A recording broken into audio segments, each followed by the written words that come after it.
Baik Bapak Ibu, berikut saya akan jelaskan beberapa perbedaan dalam penilaian kinerja bulan Agustus, Agustus sampai Desember ya. Jadi untuk penilaian bawahan di bulan Agustus itu kita tidak bisa langsung, tidak muncul langsung nilainya. Jadi meskipun eviden dan realisasi sudah terisi semua, untuk tombol penilaiannya itu di sini tidak muncul. Begitupun yang di bawah, dia tidak muncul. Kenapa? Karena untuk bulan Agustus itu tombol feedback ini harus terisi. Ya, jadi apa isinya? Ini isinya kayak di komentar. Jadi misalnya kita tulis di sini baik, ya simpan. Jadi kita seperti mengomentari RHK dari pegawai ini. Kalau tidak mau pusing, kasih sama saja, sama semua ini saja. Yang penting ini terisi feedback.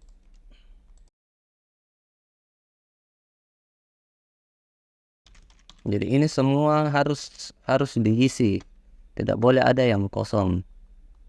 Jadi kalau tidak mau pusing, ya disamakan saja semua isinya. Tapi intinya itu harus diisi, tidak boleh tidak diisi, karena kalau tidak diisi ya tombol penilaiannya tidak akan muncul begitu.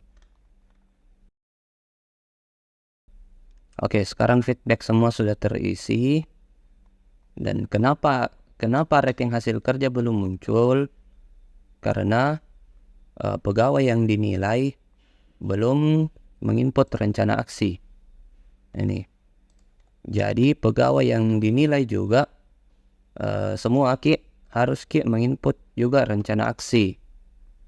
Di mana itu rencana aksi? Masuk di akunta, terus buka di penilaian SKP, pilih bulan Agustus dan klik ini rencana aksi. Di sini ada semua rencana aksinya untuk semua RHK. Jadi semua juga rencana aksi itu harus diisi, tidak boleh ada yang kosong. Jadi rencana aksi itu deskripsi pekerjaan atau deskripsi foto yang kita upload. Jadi misalnya pada RHK pertama ini terkumpulnya administrasi pendapatan daerah kewenangan, ya contoh jadi ini deskripsinya itu kegiatan apa yang kita lakukan yang berhubungan dengan rencana hasil kerja ini yang pertama. Ini misalnya pengumpulan berkas gitu. Ya, ini contoh saja. Kalau misalnya ada yang tidak dikerjakan, misalnya satu RHK ini dalam satu bulan itu tidak kita kerjakan, tetap kita isi, tapi kita isi pakai tanda kurang saja begini. Ya, sama dengan selanjutnya nomor 3 RHK selanjutnya. Jadi semua itu harus terisi, tidak boleh tidak terisi, karena kalau ada satu saja yang tidak terisi, maka tombol penilaiannya itu tidak muncul. Seperti kita lihat di sini, mulai dari RHK 1, 2, 3, 4 semua sudah terisi. Jadi kita kembali ke akun atasannya, di refresh dulu.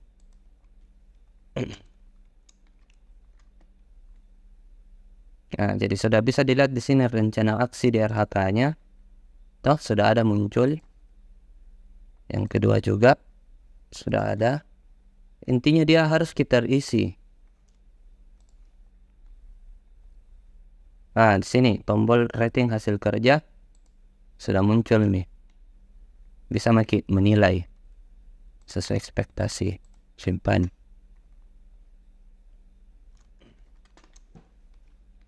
Terus untuk yang penilaian perilaku kerja sama. tidak muncul tombol penilaiannya kalau feedbacknya tidak diisi. Jadi ini perilaku kerja itu sikapnya bawahan tak. Misalnya dia ini memahami, memenuhi kebutuhan masyarakat, apalah yang berkaitan dengan ini semua. Jadi harus isi feedbacknya, misalnya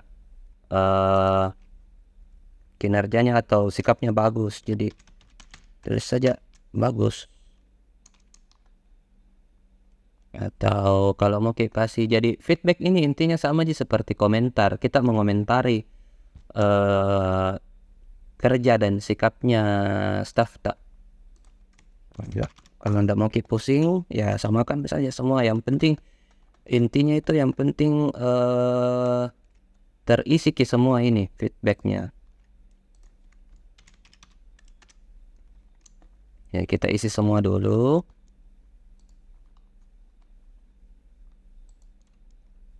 Atau kalau mungkin ada satu sikap yang tidak kita suka, misalnya ini harmonis, mungkin orangnya tidak harmonis, ya tulis tidak harmonis. Jadi intinya yang penting terisi lah ini semua tombol-tombol yang ada di sini. Nah, setelah terisi semua, baru tombol penilaiannya muncul. Simple. Baru bisa diklik ajukan pembayaran. Jadi intinya untuk penilaian Agustus sampai mungkin Desember atau mungkin tahun depan, semua tombol feedback itu harus kita isi. Jadi selain eviden, terus untuk pegawai yang dinilai, selain eviden, ini dibilang eviden dan realisasi, harus juga isi rencana aksi. Karena kalau tidak isi rencana aksi, tombol rating hasil kerja, penilaian rating hasil kerja ini tidak akan muncul. Jadi meskipun ada satu atau dua RHK dalam bulan itu yang tidak dikerjakan, tetap diisi, tapi isi dengan tanda kurang saja seperti ini toh. Ya, intinya begitu.